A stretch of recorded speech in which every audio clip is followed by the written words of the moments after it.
Municipal 13వ ward Taher మన సమీనా అని అభ్యర్థి కోసమని ప్రచారం చేయడం జరుగుతుంది. ప్రతి ఒక్క ఇంటికి ప్రతి ఒక్క గడపకి వెళ్ళడం జరిగింది. అందరు కూడా చాలా పాజిటివ్గా రెస్పాన్స్ ఇచ్చిండ్రు. అందరు కూడా ఖచ్చితంగా అమ్మ నీకెందుకు మేము ఖచ్చితంగా కారు గుర్తు కోటేస్తాము. పోయినసారి చాలా వేసి ఇప్పటికీ వాళ్ళు చెప్పిన అన్ని అబద్ధాల హామీలు అవన్నీ నెరవేరక మేము చాలా ఇబ్బంది పడుతున్నాము. ఇప్పటి నుంచి అయితే మీ అండనే ఉంటామమ్మా. ఒకసారి తప్పు చేసినాము మళ్ళీ తప్పు చేయము. ఈసారి ఖచ్చితంగా కారు గుర్తు కోటేస్తామని చెప్పడం జరిగింది.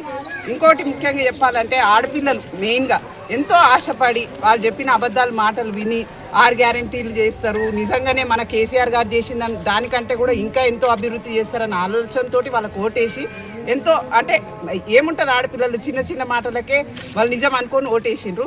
అట్లాంటిది జరగకపోయేసరికి ఇప్పుడు నిజమేంటిది 10 ఏళ్లలో మన కేసీఆర్ చేసిన అభివృద్ధి పనులు ఏంటివి అన్నీ గుర్తు తెచ్చుకొని మాకు ఎంత మంచిగా ఉంటుండే, మా కళ్యాణ లక్ష్మి వస్తుండే, షాదీ ముబారక్ వస్తుండే, పెన్షన్లు కూడా ఎన్ని వస్తుండే, ప్రతి ఒక్కటి కూడా రైతు బంధు వచ్చేది, ఇట్లా 24 గంటలు కరెంట్ వచ్చేది. ఇట్లాంటిది ఇవన్నీ మేము ఓడగొట్టుకున్నాము.